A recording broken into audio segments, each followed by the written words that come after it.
So I think it'll go Trump's way. Could be wrong. All right, now let's get to this illegal immigration thing. From the very beginning, you know, for many, many years, I have said the nation's immigration laws should be enforced or changed. All right, if the system's not fair, change it. Congress, change it. But if you have people coming from foreign nations illegally entering the United States and living here, that can't stand. Because some of those people are going to be bad. All right, that's just the way it is. So in Montgomery County, Maryland, you have a sanctuary county. Now listen to this. This is stunning. So Montgomery County came out July 25th and said, in our county, nobody's allowed to cooperate with ICE or the federal immigration authorities. Nobody. Since that time, there have been 9 major sexual assault felony cases in Montgomery County. 9. Since that time, July 25th. All of them are horrendous. 11-year-old girl, 12-year-old girl, 16-year-old girl, on and on and on. Now, these are charges, not convictions. Charges. The adjacent county, Anne Arundel County, all right, 4 MS-13 El Salvadorian gangsters just pled guilty in the country illegally, okay, to killing a 17-year-old and a 21-year-old woman. I mean, come on. Now, if you're a Marylander, you got to be demanding that your county authorities cooperate with the federal authorities on immigration law. This is insane. Let's bring in Ruth Martin from Los Angeles. She is an angel wife. There's an organization that tries to publicize violent illegal immigrants in the United States. Now, her husband, Donald Johnston, was an El Monte, California police officer who was shot and paralyzed by an illegal alien from Vietnam. He died, all right? Mr. Johnston died 12 years after the shooting from cancer, the doctors say was linked to his paralysis, the bullet severing his neck. So, Ms. Martin, thanks. First of all, everybody says the same thing, and I don't want to be trite, but I am so sorry about you and your life and your family and all of this, and never should have happened. And as you know, I was a big advocate of Kate's Law with Kate Steinle in your state. You know all about that. When you talk to the opposition, because millions of Amerians oppose crackdowns not only on illegal aliens, migrants, but violent felons. I mean, Kate's Law would have had mandatory federal prison time for anybody convicted of a felony if our national deported and that person comes back. As you know, the person who killed Kate Steinle came back 6 times. And again, it didn't get anywhere. It didn't get passed. So when you talk to the people who oppose the Angel Moms, your organization, and say, no, we shouldn't be cracking down on illegal immigration, what do they say to you? How do they justify that? Well, we had one incident in which we had our conference. After our conference, we as Angel families decided to walk to the White House. We carried banners of our loved ones. When we got to the front of the White House, we were unfortunately greeted by a group of resistant, almost terrorist group. I won't say their name. I don't want to give them any airtime. They were masked, and they immediately started cursing at us, and it was awful, the attack that the Angel families received on that day. And it appeared that the one that was in charge was right in my face. I was being spat on while he was talking to me. And I asked him to calm down. I asked him if we could just talk about what he was angry about. And he did. He calmed down. And I shared with him about each one of the family members that were there and why they were there and who they represented on the images of the banners that they were carrying. And all of a sudden, 2, 3, 4 other one of these group members came up right up front, right at my face. And I began to share just the horror stories, the stories of stolen lives, and why it is so important that we enforce our immigration laws.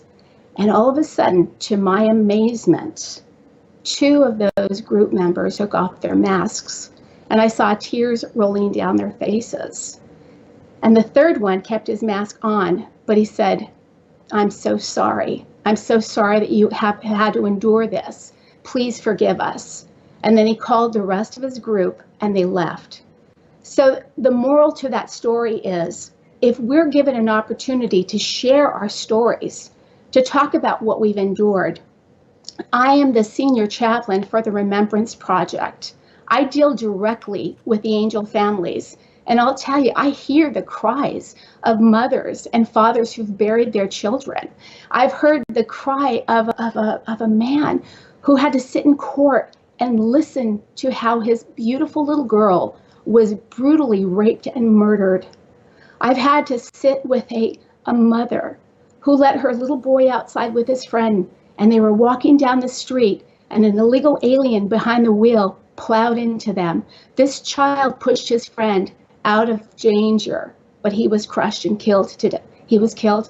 I have heard these stories over and over. If given the opportunity, which is all we ask to do, Maria Espinosa from the Remembrance Project has been doing this for 9 years. But I want to show you some images.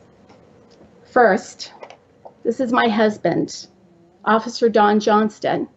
Yes, he was shot in the line of duty. It hit his neck, his spinal cord. He was paralyzed from the chest down. His organs, bladder, he was not able to function normally. He ended up with a very rare cancer from catheterizing. It was deemed an in the line of duty death. This is Rene Gonzalez, 24 years old. He was stabbed to death during a home invasion. This beautiful lady, Tina Davila, mother of 5, stabbed in the heart by an illegal alien.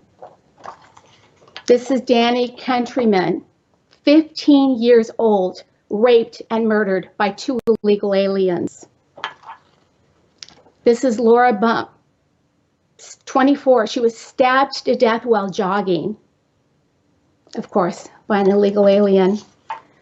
This is Jennifer Ertman, 14 years old. She was raped, tortured, and murdered by an illegal alien and 5 gang members. This is Mario Gonzalez. He was shot and killed during the attempted kidnapping of his pregnant wife by illegal aliens. This is 5-year-old Felix Leon. He was killed while riding his bike by an illegal alien drunk driver. And you know, we have police officers who are doing their job, like what happened recently in Virginia. The guy, and he's getting reinstated, by the way. He cooperated with ICE, and the Fairfax County authorities suspended him. Now, the argument against your group is that you demonize law-abiding migrants, and the people making those arguments, they elevate themselves and into well, we're noble. See, we want to help the downtrodden, the poor, and we understand that some of them are bad, but by the Remembrance Project and making all of this public, you demonize all migrant people. How do you answer that? Well, you said that we demonize those who migrate here.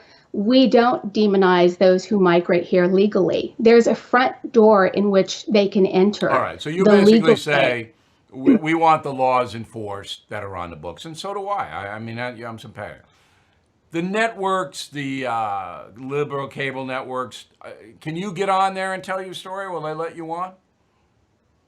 Not all of them. It's been very difficult. I think that you have media who wants to coddle the illegal immigrant. They talk about separated families when it comes to the illegal immigrants, but they don't want to talk about the separated American families. And so our voice has been somewhat silenced. Yeah. Have you tried to get on and you like free Meet the Press and these kind of programs, and they just say, no, we don't want you?